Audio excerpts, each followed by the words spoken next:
أعوذ بالله من الشيطان الرجيم بسم الله الرحمن الرحيم ربي اشرح لي صدري ويسر لي أمري واحلل عقدة من لساني يفقهوا قولي ربي زدني علما بسم الله الرحمن الرحيم سورہ الکہف مکی صورت ہے، یہ 18ویں صورت ہے ترتیب توفیقی میں اور 69 نمبر ہے اس کا ترتیب نزول میں۔ مکی زندگی کے ٹورڈز دا اینڈ یہ نازل ہوئی ہے ہجرت سے پہلے، اور اس میں بہت سے سبق ہیں حضور صلی اللہ علیہ وسلم کے لیے، یہ سمجھانے کے لیے کہ آپ کو اللہ تعالیٰ اب ایک بریک دینے والا ہے، ہجرت ہونے والی ہے، اور آپ سمجھیں کہ ایمان کی کنسولیڈیشن، یعنی جب ایک دفعہ ایمان آ گیا ہے، اللہ کے اوپر ایمان، رسولوں پہ، کتابوں پہ، فرشتوں پہ اور روز آخرت پر یقین، جب اس چیز کا حکم آ گیا ہے اور ایک امت تیار ہونی شروع ہو گئی ہے اور ایک جماعت اب تیار ہو چکی ہے، اور اس جماعت کو اب مدینہ کی طرف ہجرت کا حکم آنے والا ہے، تو اس جماعت کی تربیت کے لیے اور اس جماعت کو تیار کرنے کے لیے اللہ تعالیٰ نے جو وحی بھیجی ہے اس کا ایک بڑا حصہ سورہ الکہف ہے۔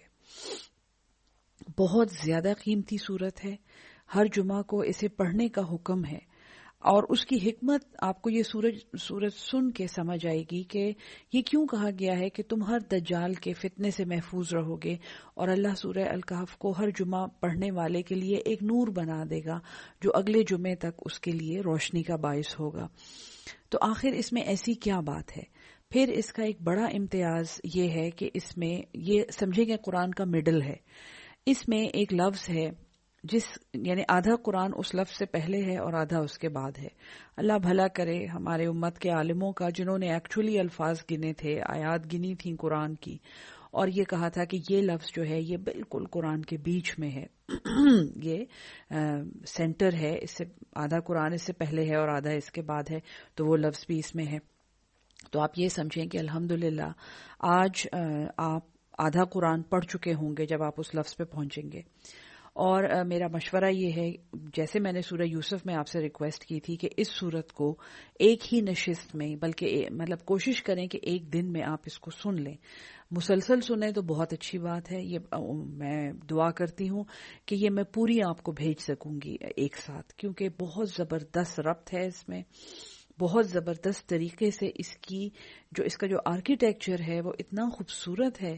میں تو یعنی کہ ایک بڑی کمزور انسان ہوں، میرے بس میں یہ نہیں ہے کہ میں آپ کو اس کی تصویر بنا کے بھیجوں کہ کس قدر خوبصورت طریقے سے اللہ تعالیٰ نے ایک اینٹ کے اوپر دوسری اینٹ رکھی ہے اور ایک خوبصورت بلڈنگ بنائی ہے جس کا نام سورہ الکہف ہے۔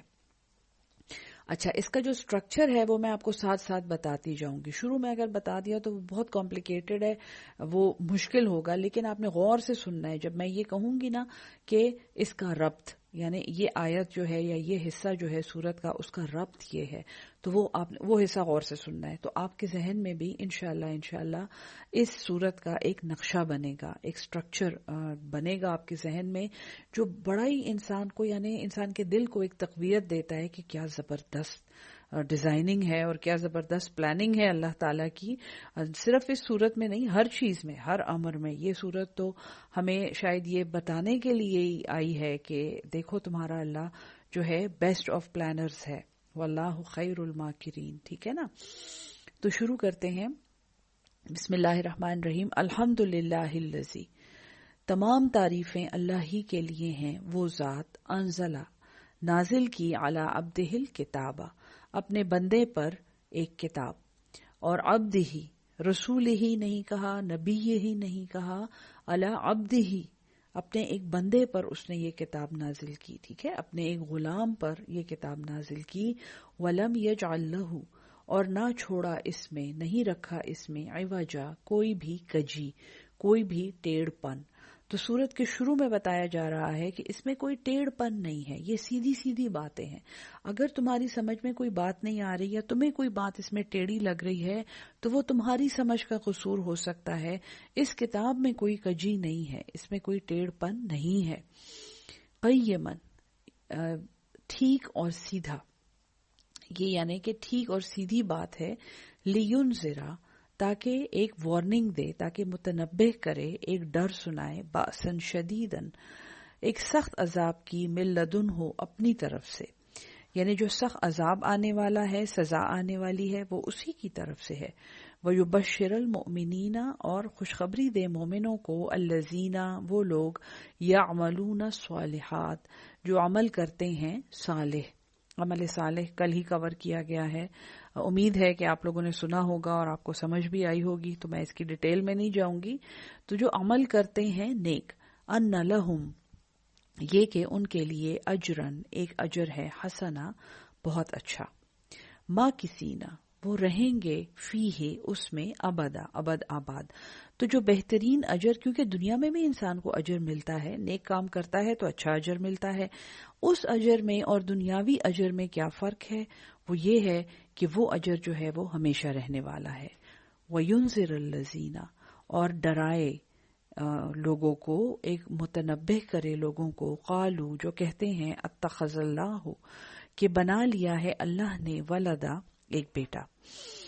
تو یعنی سب سے پہلی بات، کیونکہ قرآن کا جو نزول ہے، اللہ نے یہ کہا میں نے اپنے بندے پر کیا ہے، تو اس کے بعد اللہ کہتا ہے کہ جو یہ کہہ کے شرک کرتے ہیں کہ اللہ نے ایک بیٹا بنا لیا ہے یا کوئی اللہ کے اسپیشل پیارے ہیں، ما لہم بہ من علم، نہیں ہے ان کو اس کا کچھ بھی علم، ولا لآبائہم، اور نہ ہی ان کے باپ دادوں کو، کبرت، بہت بڑی ہے، کلمتن، یہ بات، تخرج، جو نکلتی ہے، من افواہہم، ان کے منہ سے، ان یقولون، نہیں وہ کہتے ہیں، الا، مگر، کذبا، جھوٹ۔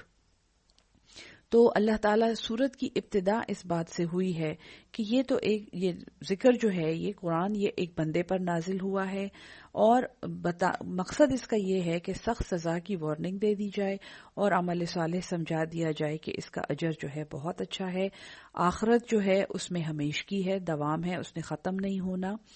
اس کے بعد شرک کی بات ہوئی ہے کہ جو لوگ یہ کہہ کے شرک کرتے ہیں کہ اللہ نے کوئی بیٹا بنا لیا ہے، ان کو کوئی علم نہیں ہے اور نہ ہی ان کے باپ دادوں کو، بہت بڑی بات ہے جو ان کے منہ سے نکلتی ہے اور وہ جھوٹ بولتے ہیں۔ اب تسلی کی آیت ہے، فَلَعَلَّكَ، پس شاید ایسا ہے کہ تو، باخعن، ہلاک کرنے والا ہے، ضائع کرنے والا ہے، نفسہ کا، اپنی جان کو، علی آثارہم، ان کے پیچھے۔ یہ لوگ جو شرک کرتے ہیں، جو جھوٹ بولتے ہیں، جن کو خود بھی کچھ علم نہیں ہے اور نہ ہی ان کے باپ دادوں کو تھا، تو اے محمد صلی اللہ علیہ وسلم، آپ تو ان کے پیچھے اپنے آپ کو ہلاک کرنے میں لگے ہوئے ہیں۔ ان لم یؤمنوا، اگر وہ ایمان نہیں لائے، بہذا الحدیث، اس بات کا، ایمان لانے کی بات کا، اسفا، تعصف سے، غم کے مارے۔ اے محمد صلی اللہ علیہ وسلم، اے قرآن کی طرف دعوت دینے والو، اے شرک کا رد کرنے والو، شاید آپ تو اپنی جان کو ہی ہلاک کر دیں، کیونکہ ایک دفعہ جس انسان کو توحید سمجھ آ جاتی ہے وہ پھر شرک نہیں برداشت کر سکتا، اور وہ لوگوں کا نادانستہ شرک دیکھ کر بھی اس کو تکلیف ہوتی ہے۔ وہ یہ کہتا ہے کہ کیوں نہیں ان کو سمجھ آتی ہے کہ یہ بات اتنی آسان ہے اور یہ اتنی آسانی سے اس مصیبت سے نکل سکتے ہیں اگر صرف یہ اپنے عقیدے کا شرک جو ہے اسے ترک کر دیں۔ تو اے محمد صلی اللہ علیہ وسلم، آپ تو اس بات کے پیچھے اپنی جان کو ہلاک ہی کرنے والے ہیں۔ انا جعلنا، بے شک ہم نے بنایا ہے، ما علی الارض، جو کچھ زمین پر ہے، زینت اللہ، اس کی زینت کے لیے۔ ایک وجہ اللہ سمجھا رہا ہے، دیکھیں ربط یہ ہے کہ ایک آیت میں اللہ نے کہا کہ آپ تو اپنے آپ کو ہلاک ہی کر دیں گے اگر یہ لوگ ایمان نہ لائے، آپ کو تو اتنا غم ہوگا اس کا۔ دیکھیں میں آپ کو اس کی ایک وجہ بتاتا ہوں، وہ یہ ہے، اللہ فرماتا ہے کہ ہم نے اس زمین پر جو کچھ بھی ہے وہ اس کی زینت کے لیے بنایا ہے، اس کی سجاوٹ ہم نے کی ہے، ہم نے اس زمین کو خوبصورت بنایا ہے، اس میں ہم نے زینت رکھی ہے، اسے مزین کیا ہے۔ کیوں؟ لِنَبْلُوَهُمْ، لے واسطے، تاکہ، نہ ہم، اور بالا یا امتحان لیں، آزمائش کریں، ہم ان کی، تاکہ ہم انہیں آزمائیں۔ اس زمین کی خوبصورتی ہے ہی اس لیے، یہ ہے ہی ایک آزمائش۔ یہ جو بڑے رنگ برنگی چیزیں خوبصورت اللہ تعالیٰ کی تخلیق آپ کو نظر آتی ہے، اور اس سب چیز کے ہوتے ہوئے بھی اپنا عقیدہ اور اپنا عمل اللہ کے حکم کے مطابق رکھنا ہے، یہی اصلی آزمائش ہے۔ یہ زمین تو ڈسٹریکشن سے بھری ہوئی ہے، اللہ کے راستے سے دور لے جانے والی چیزوں پہ سے بھری ہوئی ہے۔ اللہ تعالیٰ نے ان چیزوں کو اس لیے نہیں بنایا کہ وہ آپ کو اس کے راستے سے دور کر دیں، وہ تو زمین کی سجاوٹ ہے جیسے تمہاری اپنی سجاوٹ ہے، تو وہ تو اس لیے تو نہیں ہے کہ تم خالق کی نافرمانی کرو۔ اس کا مقصد کیا ہے؟ لِنَبْلُوَهُمْ، تاکہ ہم تمہیں آزمائیں، تاکہ ہم انہیں آزمائیں، ایہم، کون ہے ان میں سے احسن عملا، بہترین عمل کرنے والا۔ اور یہ جو جتنی سجاوٹ ہم نے بنائی ہے نا، وَإِنَّا لَجَاعِلُونَ، اور البتہ اور بے شک ہم لَجَاعِلُونَ البتہ بنانے والے ہیں، ما علیہا جو کچھ اس کے اوپر ہے، سعیدن ایک صاف میدان، جرزا جو کہ بنجر ہے، یعنی اس کو تو ہم ایک چٹیل میدان بنانے والے ہیں جس میں انسانوں کا حساب ہوگا۔ یہ جو تمہیں اس کے اوپر بڑی پھولی پھولی چیزیں، سبزے اور حسن اور خوبصورتیاں اور جگمگاہٹ اور چمک دمک نظر آتی ہے، وہ تو اس کی زینت ہے تمہاری آزمائش کے لیے۔ تو شروع میں اللہ تعالیٰ نے شرک کا رد کیا، کھلے شرک کا رد کیا، کہتے ہیں کہ اللہ کا بیٹا بنا لیا ہے۔ اس کے بعد اب اللہ تعالیٰ بتا رہا ہے کہ ہاں تم شاید عقیدہ تو تمہارا یہ ہے کہ نہیں اللہ کا کوئی بیٹا نہیں ہے، لیکن تم دنیا کی رنگا رنگی اور سجاوٹ میں پھنس کے اللہ تعالیٰ کی، رحمان کی نافرمانی کرتے ہو، اور وہ بھی شرک جیسا ہی ہے، کیونکہ وہ تمہاری آزمائش کے لیے ہے۔ ام حسبتا، کیا تم یہ سمجھتے ہو، تم نے یہ گمان کیا ہے، ان اصحاب الکہف، یہ کہ اصحاب کہف غار والے، والرقیم، رقیم رقم سے نکلا ہے جس کا مطلب ہے جن کے بارے میں لکھا گیا یا جن کے اوپر ایک تختی لگائی گئی۔ تو یہ یعنی اللہ تعالیٰ سورت کا جو سبجیکٹ ہے وہ بالکل شروع میں اللہ نے انٹروڈیوس کرا دیا۔ کتاب جو ہے یہ بندے پہ آئی ہے، اللہ کے عبد پہ آئی ہے، پھر اس کا مقصد کیا ہے، پھر عقیدے کو درست کیا کہ ایک تو ظاہری شرک ہے، شرک اکبر ہے کہ اللہ نے بیٹا بنا لیا ہے، اللہ کے پیارے ہیں، یہ قبریں جو ہیں یہ اللہ کے پیاروں کی ہیں، یہ آستانے جو ہیں یہ اللہ کے پیاروں کے ہیں، یہ ہمارے واسطے ہیں، ہمارے ان کے واسطوں سے ہماری دعائیں قبول ہوں گی، یہ بھی شرک ہے۔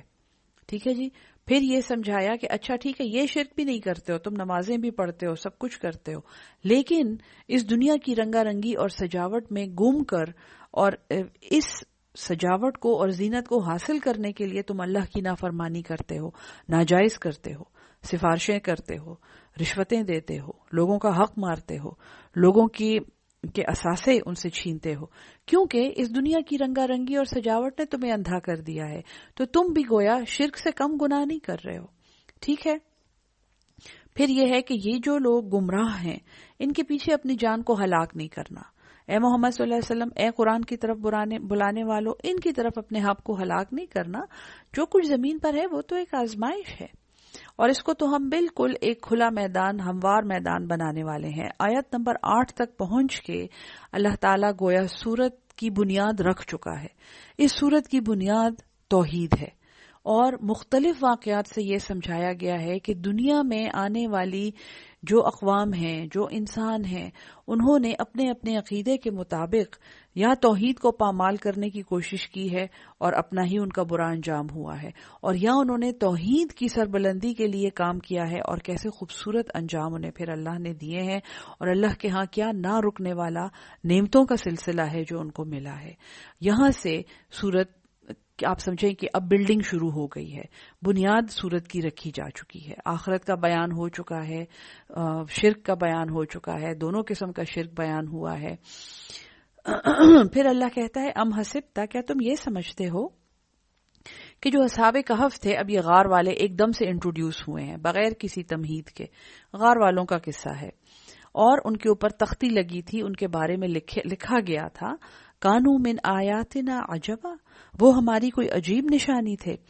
تو واقعہ یہ ہے، سورت کا شان نزول یہ ہے کہ حضور صلی اللہ علیہ وسلم سے چند یہودی عالموں نے آ کر ان واقعات کے بارے میں پوچھا تھا جو اس سورت میں بیان ہوئے ہیں، اور ایک ایک کر کے وہ واقعہ اللہ تعالیٰ نے ان کے سوالات کا جواب تو دیا ہے یہاں پہ، لیکن جس طرح یہ واقعات ایک دوسرے سے جڑے ہوئے ہیں اور جیسے یہ ایک سینٹرل کانسیپٹ سے جڑے ہوئے ہیں جو توحید ہے، اللہ کی وحدانیت، اس کے ساتھ جیسے یہ جڑے ہوئے ہیں وہ آپ کو سن کے انشاءاللہ سمجھ آئے گا۔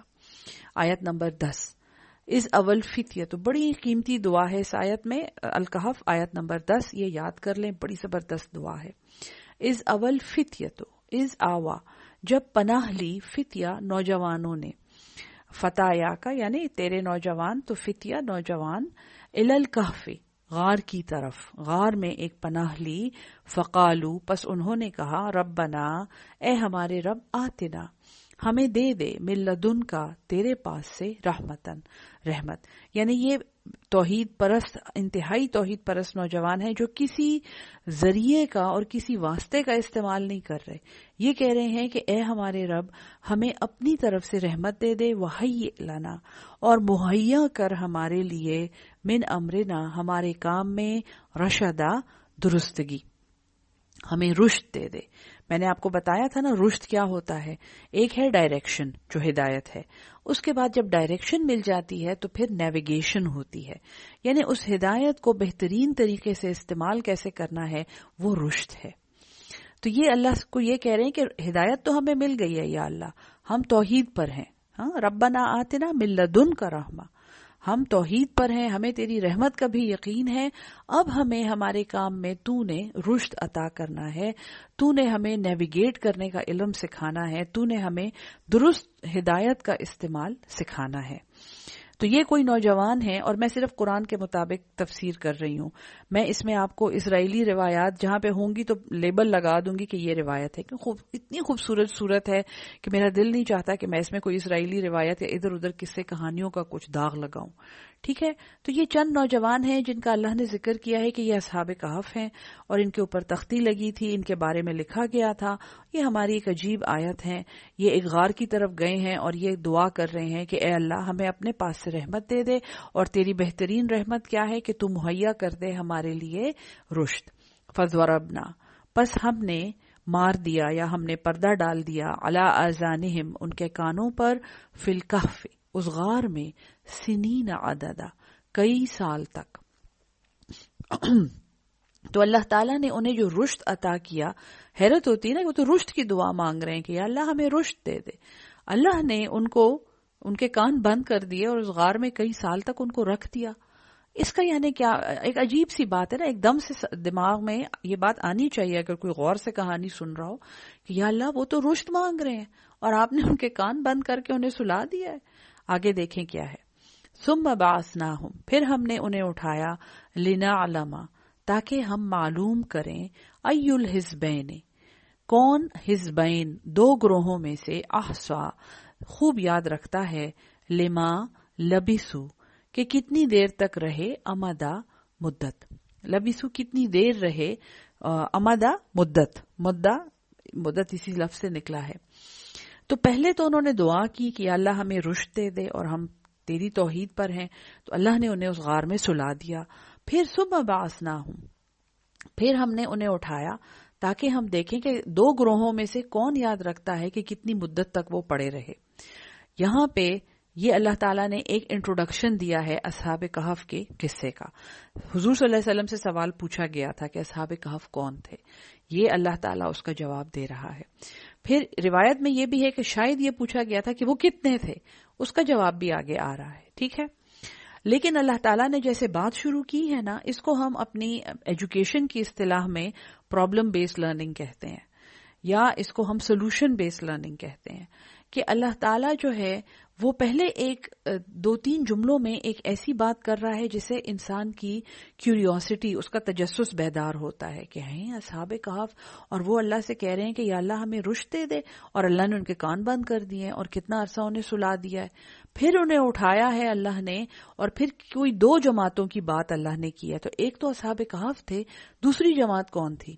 یہ 3 آیتیں پڑھ کے آپ کے ذہن میں یہ سارے سوال آنے چاہیے، ای الحزبین 2 گروہ جو یاد رکھتا ہے کہ یہ کتنی مدت تک پڑے رہے ہیں۔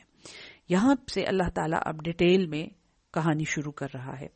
نحنو ہم ہی، نقص علیک ہم بیان کرتے ہیں تجھ پر، نبأہم ان کا حال، ان کی خبر، بالحق حق کے ساتھ، انہم بے شک وہ، فتیتن وہ چند نوجوان تھے، آمنو بربہم جو ایمان لائے تھے اپنے رب پہ، وزدناہم اور ہم نے مزید دیا انہیں، ہدا ہدایت۔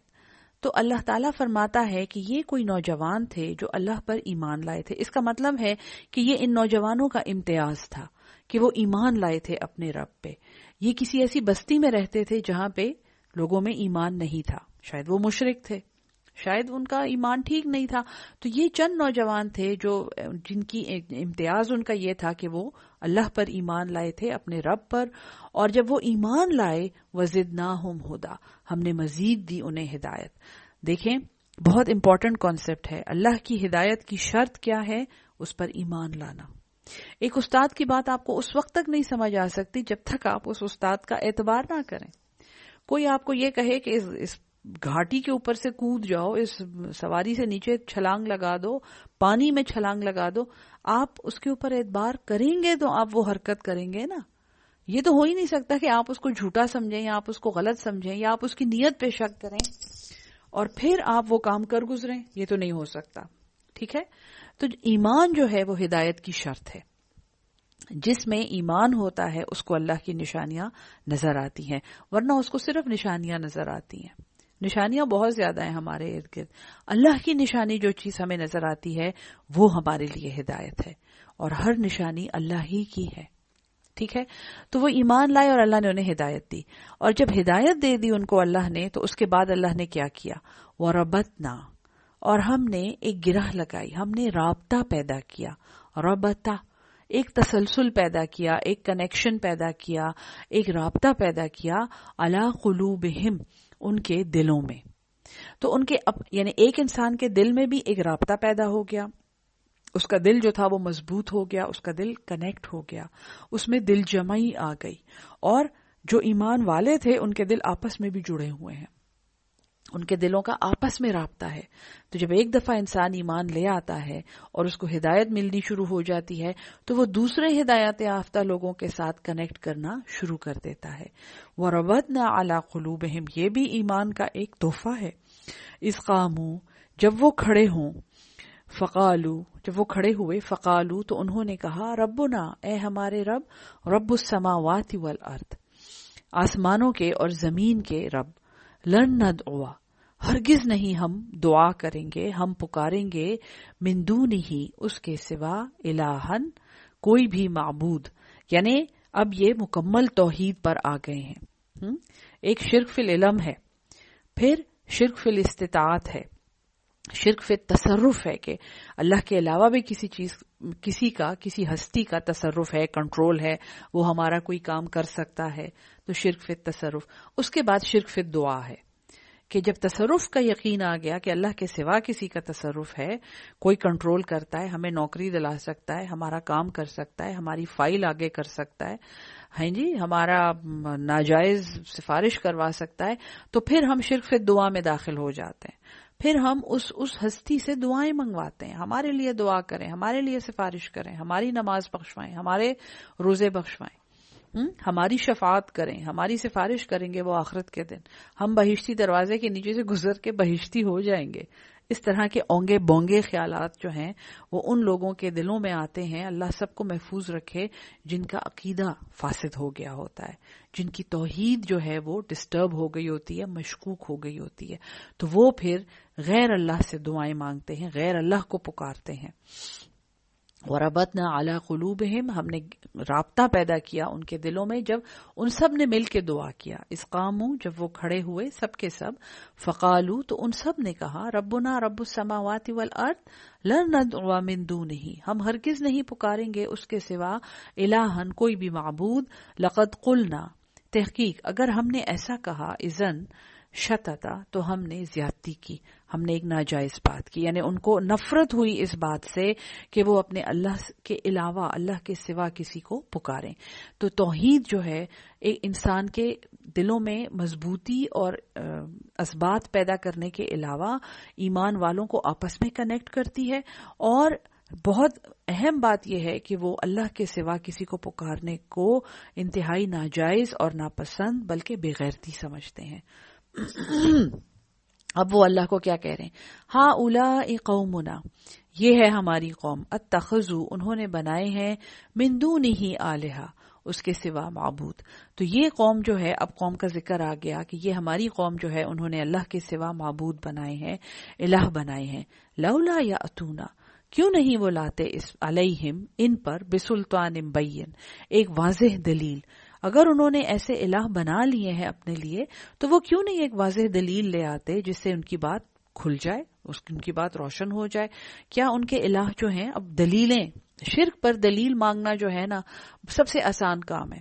یعنی ہر کوئی توحید کا وکیل الحمدللہ بن سکتا ہے. شرک پر دلیل سب سے پہلی تو یہ ہے کہ جس کو آپ بلا رہے ہیں وہ آپ کی سن رہا ہے. یہ قبر جو ہے، یہ پتھر جو ہے، یہ جو بھی جس کو آپ بلا رہے ہیں یہ سنتا ہے کچھ، اور اگر یہ سنتا ہے تو یہ آگے سے کچھ بولتا ہے، کوئی جواب دیتا ہے. آپ کے دل میں خیال آتا ہے کہ یہ کوئی جواب دے رہا ہے. اچھا چلیں، آپ کے خیال میں اگر یہ ایسا کرتا ہی ہے، آپ کے خیال میں جو بھی ہے، اس نے کسی چیز کو بنایا ہے، اس نے کبھی کسی چیز کو تخلیق کیا ہے؟ نہیں کیا نا. یہ اچھا اس کو کس نے بنایا ہے؟ یہ بغیر کسی مسالے کے بن گیا ہے، مطلب یہ خود ہی پیدا ہو گئے ہیں. یہ جو بھی مردہ ہے یا ایون زندہ بھی ہے، کسی زندہ کے سامنے خدا نہ خواستہ سجدہ کر رہے ہیں، یا کوئی بت ہے، تو اس کو کس نے بنایا ہے؟ اگر اس کو کسی نے بنایا ہے تو یہ تو پھر نہیں، معبود تو یہ نہیں ہو سکتا. پھر معبود تو وہ چیز ہے جس نے اس کو بنایا ہے. ٹھیک ہے. اچھا پھر یہ ہے کہ یہ کسی کا امیج ہے، یہ ہمیں اللہ کی یاد دلاتا ہے. تو مطلب اللہ کی یاد، اس کے دل میں اللہ کی یاد کون ڈالتا ہے؟ آپ کے دل میں تو یہ ڈالتا ہے، اس کے دل میں کون؟ اس کے دل میں اللہ ڈالتا ہے نا. ان کے توسط سے آپ کو، ان کے وسیلے سے آپ کو یہ فیلنگز آ رہی ہیں نا. تو ان کے دل میں کس نے یہ چیز ڈالی ہے؟ تو اگر ان کے دل میں یہ چیز اس نے ڈالی ہے تو آپ اس کی عبادت کریں نا، آپ اس سے دعا کریں. تو دلیل یعنی شرک توڑنا جو ہے یہ دنیا میں سب سے آسان کام ہے اگر کوئی اس کے پیچھے پڑ جائے. اگر سیریسلی کوئی اس کے پیچھے پڑ جائے تو پھر میں نے ایسا دیکھا ہے، خدا نخواستہ اللہ سب کو محفوظ رکھے، لیکن میں نے لٹرلی لوگوں کو چیختے چلاتے ہوئے سنا ہے، گالیاں دیتے ہوئے سنا ہے، جب ان کو سمجھ نہیں آتی کہ وہ دلیل کیسے دیں. یہ بڑا ہی ایک خوبصورت عمل ہے. اللہ سب کو اس سے گزرنے کی توفیق عطا فرمائے کہ کسی کا شرک جو ہے وہ توڑیں. تو کیوں نہیں تم اس پہ کوئی واضح دلیل لاتے؟ فمن ازلم، پس کون زیادہ بڑا ہے، ممن افترا، اس سے جس نے افترا کیا، جس نے جھوٹ باندھا، علی اللہ کذبا، اللہ پر جھوٹ. تو شرک جو ہے یہ اللہ پر سب سے بڑا جھوٹ. سب سے بڑا جھوٹ یہ ہے کہ اللہ کے سوا کوئی علم رکھتا ہے، کوئی تصرف رکھتا ہے، کس سے دعا کی جا سکتی ہے، بلکہ کسی کی عبادت کی جا سکتی ہے. تو یہ جو ہے، اسی لیے ان الشرک لظلم عظیم، شرک جو ہے سب سے بڑا ظلم ہے. اللہ پہ ظلم نہیں، ایسی بات نہیں ہے، اپنے پہ ظلم ہے، کیونکہ انسان کا قبلہ خطا ہو جاتا ہے. پھر اس کو سمجھ نہیں آتی کہ وہ اپنا دکھ لے کے کس سے شکوہ کرے، وہ اپنی حاجت کا اظہار کس کے سامنے کرے. اس سے سب کچھ گم جاتا ہے، اس کی سمجھ بوجھ رخصت ہو جاتی ہے. وَإِذِ اعْتَزَلْتُمُوهُمْ، اور جب تم نے ان سے کنارہ کر لیا، وَمَا يَعْبُدُونَ، اور جو وہ پوچھتے ہیں، إِلَّا اللَّهَ، اللہ کے سوا، فَاؤُوا إِلَى الْكَهْفِ. اب یہ اللہ ان کی طرف وحی کر رہا ہے، اللہ ان کو ایک الہام کر رہا ہے. وحی کا لفظ تو یہاں نہیں آیا نا، شاید پیغمبر نہیں تھے، لیکن الہام ہو رہا ہے ان کو کہ دیکھو إِذِ اعْتَزَلْتُمُوهُمْ، یعنی مشرکوں کو چھوڑ دو، اور جو یہ اللہ کے سوا پوچھتے ہیں اسے بھی چھوڑ دو. فَاؤُوا إِلَى الْكَهْفِ، تو پناہ لو ایک غار کی طرف. اور اصطلاح تو اس کی اتنی خوبصورت ہے. اصطلاح مطلب جو ہے، یعنی ایک تو ہے کہ غار میں چلے جاؤ. اصطلاح میں آپ کو صرف مختصراً بتاؤں گی کیونکہ اتنا وقت نہیں ہے. اصطلاح کا مطلب یہ ہے کہ ایک جانب ہو جاؤ، پہلو بچا لو، پہلو تہی کر لو، مشرکوں سے اور ان کے خدائیوں سے ایک طرف کو ہو جاؤ، الگ ہو جاؤ، تاکہ اللہ تمہیں ایک دل جمعی اور ایک رابطہ عطا کرے. اگر اللہ سے رابطہ جوڑنا ہے اور اللہ والوں سے رابطہ جوڑنا ہے تو غیر اللہ کو اور غیر اللہ کو پوجنے والوں کو بالکل چھوڑ دو، جیسے کہ اصحاب کہف غار میں چھپے تھے. فاؤ الی الکہف، تو پناہ لو غار کی طرف. ینشر لکم، وہ پھیلا دے گا تمہیں، ربکم من رحمتہ، تمہارا رب اپنی رحمت، تمہارے لیے رب جو ہے اپنی رحمت پھیلا دے گا. وَيُهَيِّئْ لَكُمْ، اور وہ مہیا کرے گا تمہیں، من امرکم، تمہارے کام میں، مرفقا، ایک سہولت. تو دیکھیں انہوں نے دعا کیا کی تھی، اصحاب کہف نے کیا دعا کی تھی. میں نے بتایا تھا نا، یہ دعا یاد رکھ لیں، بہت ضروری دعا ہے یہ. انہوں نے فرمایا تھا ربنا آتنا من لدنک رحمہ، تو اسی کا جواب اللہ نے وہاں دیا ہے کہ ان کو ہم نے رحمت دی، ان کے لیے اپنی رحمت ہم نے پھیلا دی.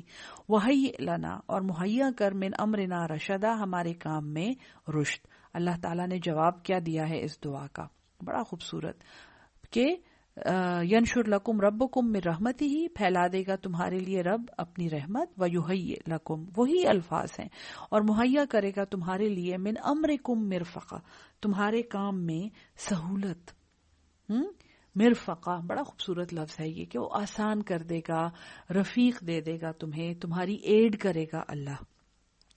انہوں نے وہاں پہ رشد مانگا تھا کہ ہمیں رشد دے دے، ہمیں ہدایت استعمال کرنے کا طریقہ سکھا دے۔ اللہ فرماتا ہے کہ جو ہدایت میں نے تمہیں دی ہے، جب تم میری توحید پر قائم ہو جاؤ گے تو اس ہدایت کے مطابق تم جو بھی کام کرو گے میں اس میں سہولت پیدا کروں گا، میں اس میں تمہارے لیے آسانی پیدا کروں گا، تمہارے لیے نیک کام کرنا آسان کر دوں گا۔ یہاں تک اب اصحاب کہف جو ہیں وہ اپنے غار میں داخل ہو گئے اور اللہ نے ان کے کان بند کر دیے اور وہ غار میں چلے گئے۔ ٹھیک ہے جی، یہ قصہ تھا۔ وَتَرَى الشَّمْسَ، اور تم دیکھو گے سورج کو، اِذَا طَلَعَتْ، جب وہ نکلتا ہے، جب سورج نکلتی ہے، یعنی فیمیل کا لفظ استعمال ہوا ہے کیونکہ شمسا یہ دھوپ، مقصد اس سے دھوپ ہے، ورنہ شمس جو ہے یہ ویسے میل کے صیغے میں آتا ہے، لیکن دھوپ جو ہے وہ مؤنث ہے۔ تو تم دھوپ کو دیکھو گے کہ جب وہ نکلتی ہے، تزاورو، وہ بچ جاتی ہے، عن کہفہم، اس غار سے۔ اس غار کی ڈائریکشن ایسی تھی، یعنی وہ نارتھ ساؤتھ تھا، شاید ایسٹ ویسٹ نہیں تھا، تو جب دھوپ آتی تھی تو وہ اس پہ ڈائریکٹ نہیں لگتی تھی۔ ذات الیمین، دائیں طرف سے، و اذا غربت، اور جب وہ ڈھل جاتی ہے، جب دھوپ ڈھل جاتی ہے، تقرضہم، ان سے کترا کے گزرتی ہے، ذات الشمال، بائیں طرف، وہم فی فجوۃ منہ، اور وہ کھلی جگہ پر ہیں۔ اس غار میں کوئی کھلی جگہ ہے جہاں پہ وہ سو رہے ہیں، اور سورج کی کرنیں جو ہیں اس غار میں نیم اندھیرا ہے، پورا سین اللہ نے سمجھا دیا ہے، نارتھ ساؤتھ اس کی ڈائریکشن ہے، اور ایسٹ اور ویسٹ نہیں ہے کہ جب دھوپ نکلتی ہے تو ان پہ ڈائریکٹ دھوپ نہیں پڑتی، اور جب وہ غروب ہوتی ہے تب بھی ڈائریکٹ شعائیں جو ہیں یہ ان پہ نہیں پڑتی۔ ذالک من آیات اللہ، یہ اللہ کی نشانیوں میں سے ہے۔ من یہد اللہ، جسے ہدایت دے اللہ، فہو المہتدی، تو وہ ہدایت یافتہ ہے۔ ومن یضلل، اور جس کو گمراہ کرے، فلن تجد لہ، پس تو ہرگز نہیں پائے گا اس کے لیے ولین، کوئی بھی رفیق، کوئی بھی ولی، مرشدہ، جو رشد دینے والا ہو، جو اس کو سیدھا راستہ دکھانے والا ہو۔ اور کس کو گمراہ کیا ہے اللہ نے؟ جو شرک کرتا ہے، جس نے انکار کیا ہے توحید کا۔ وَتَحْسَبُهُمْ، اور تو سمجھے گا ان کو، ایقاظاً، کہ وہ جاگے ہوئے ہیں، وہ بیدار ہیں، وَهُمْ رُقُودٌ، حالانکہ وہ سوئے ہوئے ہیں۔ یہ اللہ نے بتا، اصحاب کہف جو تھے وہ سوئے ہوئے تھے۔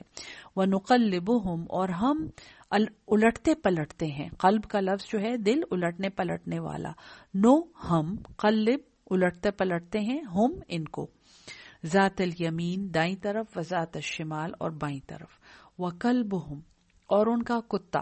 ایک مثل القلب جو ہے وہ سورہ اعراف میں گزری ہے، یہ دوسری بار کتے کا ذکر آیا ہے، لیکن یہ ایک واقعے میں ہے، یہ ایک کیریکٹر ہے۔ وَقَلْبُهُمْ، اور ان کا کتا، باسطٌ، وہ پھیلائے ہوئے ہے، ذراعیہ، دونوں ہاتھ، بالوسید، دہلیز پر۔ یہ ہے اصحاب کہف کا سین جو اللہ تعالیٰ نے آپ کے سامنے بیان کیا ہے۔ اس میں مجھے کوئی ڈیٹیل ڈالنے کی ضرورت نہیں ہے، سمجھ نہیں آئی ہے واپس جا کے سن لیں، ٹھیک ہے۔ غار میں جا کے یہ سو گئے، سورج ان کے اوپر ڈائریکٹلی نہیں پڑتا تھا، اور یہ سوتے رہے ہیں جتنا عرصہ بھی سو رہے ہیں، اور سوال یہی تھا کہ یہ کتنا عرصہ سوئے رہے تھے، یا یہ کتنے تھے، ایسا سوال تھا۔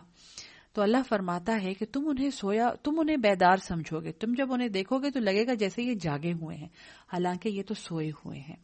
اس کے بارے میں بہت رائے ہے کہ ایسی کیا بات تھی جس کی وجہ سے وہ جاگے ہوئے لگتے تھے، شاید ان کی